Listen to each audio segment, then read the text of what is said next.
Ang mabuting balita ng Panginoon ayon kay San Lucas. Papuri sa iyo, Panginoon. Isang araw ng pamamahinga, naparaan sina Jesus sa triguhan. Ang kanyang mga alagad ay nangitil ng uhay at kanilang kinain ang mga butil matapos ligisin sa kanilang mga kamay.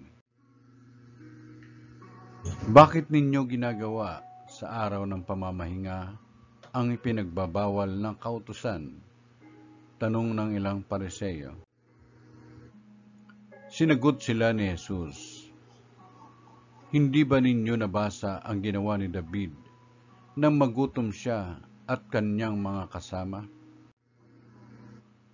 Pumasok siya sa bahay ng Panginoon, kumuha ng tinapay na handog sa Diyos at kumain nito. Binigyan pa niya ang kanyang mga kasama. Bagamat ayon sa kautusan, ang mga saserdote lamang ang may karapatang kumain niyon.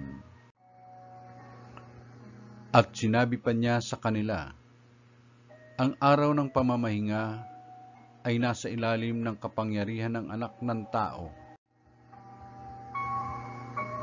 Ang mabuting balita ng Panginoon. Pinupuri ka namin, Panginoong Jesucristo.